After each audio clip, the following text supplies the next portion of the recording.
Olympics میں تاریخ رقم کرنے کے بعد قومی ہیرو ارشد ندیم وطن واپسی کے سفر پر روانہ۔ پیرس ایئرپورٹ پر ارشد ندیم کو الوداع کہنے پاکستانیوں کی بڑی تعداد پہنچی۔ پاکستان زندہ باد، ارشد ندیم زندہ باد کے نعرے۔ سفارت خانے کی جانب سے خصوصی پروٹوکول دیا گیا۔ قوم اپنے ہیرو کے فقید المثال استقبال کے لیے بےتاب۔ جیولن کنگ ارشد ندیم آج رات وطن پہنچیں گے۔ عوام ایتھلیٹکس فیڈریشن اور سپورٹس بورڈ پنجاب کی جانب سے ارشد ندیم کے شاندار استقبال کی تیاریاں۔ کل لاہور میں وکٹری تقریب کا اہتمام ہوگا۔ ارشد نے اولمپکس میں 92.97 میٹر کی تھرو کر کے نیا ریکارڈ قائم کیا اور 40 سال بعد پاکستان کو گولڈ میڈل جتوایا۔ پیرس کے ایتھلیٹکس اسٹیڈیم میں قومی ترانے کی گونج، سبز ہلالی پرچم سب سے بلند۔ قومی hero Arshad Nadeem gold medal پہنایا گیا۔ ارشد ندیم کی آنکھیں نم اور چہرہ خوشی سے دمکتا رہا۔ صدر مملکت کی ارشد ندیم کو ہلال امتیاز ادا کرنے کی ہدایت۔ کابینہ ڈویژن کو خط لکھ دیا گیا۔ صدر آصف علی زرداری خصوصی تقریب میں ارشد ندیم کو سول ایوارڈ دیں گے۔ ادھر قومی اسمبلی کے بعد پنجاب اسمبلی میں بھی ارشد ندیم کی حوصلہ افزائی کے لیے قرارداد جمع۔ متن میں لکھا گیا کہ ارشد ندیم نے طلائی تمغہ حاصل کر کے پاکستانیوں کا سر فخر سے بلند کیا۔ اعلیٰ ترین سول ایوارڈ سے نوازا جائے۔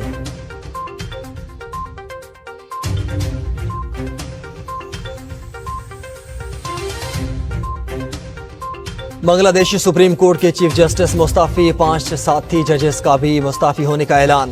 چیف جسٹس کے فل کورٹ اجلاس بلانے پر طلبہ تحریک نے احتجاج اور عدالت کے گھراؤ کا اعلان کیا۔ جسٹس اشفاق الاسلام کو بنگلہ دیشی سپریم کورٹ کا عبوری چیف جسٹس مقرر کر دیا گیا۔ بنگلہ دیش کے مرکزی بینک کے گورنر نے بھی گزشتہ روز اپنا استعفیٰ صدر کو بھجوا دیا تھا۔ ادھر امریکی میڈیا کے مطابق بنگلہ دیش کی نئی حکومت پر شیخ حسینہ کو واپس لانے کے لیے اقدامات کرنے کا دباؤ بڑھنے لگا۔ ڈاکٹر یونس بھارت سے حسینہ واجد کی حوالگی کا مطالبہ کر سکتے ہیں۔ رپورٹ کے مطابق دیگر ممالک شیخ حسینہ کو سیاسی پناہ دینے کے لیے تیار نہیں۔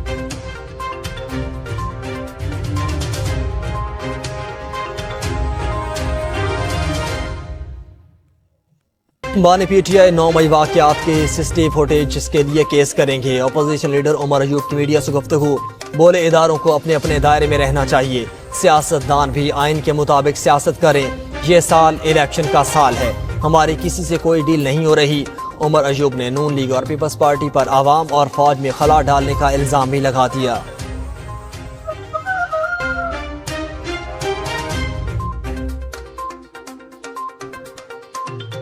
کسی کو اچھا لگے یا برا، بانی پی ٹی آئی سیاسی حقیقت ہے، ان کی سیاسی حقیقت کو تسلیم کیے بغیر ملک میں سیاسی استحکام نہیں آ سکتا۔ شاہ محمود قریشی کی غیر رسمی گفتگو، تھانہ شادمان جلاؤ گھراؤ سمیت 5 مقدمات کا جیل ٹرائل۔ شاہ محمود نے قرآن مجید پر حلف لینے کی استدعا کر دی، کہا عدالت ان کا اور پروسیکیوشن کا قرآن مجید پر حلف لے، ثبوت اور گواہوں کو چھوڑیں، اب بات قرآن مجید پر حلف پر ہوگی۔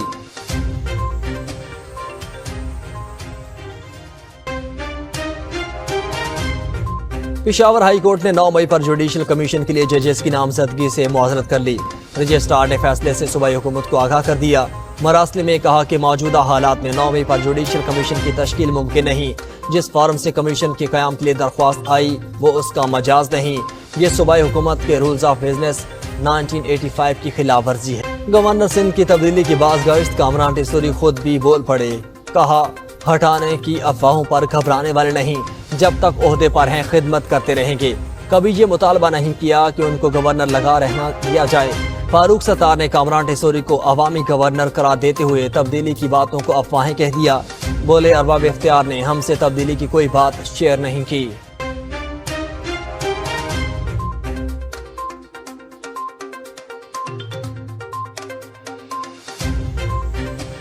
حکومت نے مہنگی بجلی سے جان چھڑانے کی کوششیں تیز کر دیں، چینی حکام اور IPPs مالکان سے بیک وقت روابط میں پیش رفت۔ ٹاسک فورس نے بھی قرضوں، مہنگے پاور فیول اور ادائیگی سسٹم پر پیش رفت کی۔ بجلی سستی ہونے کے حوالے سے جلد بڑی خبر متوقع۔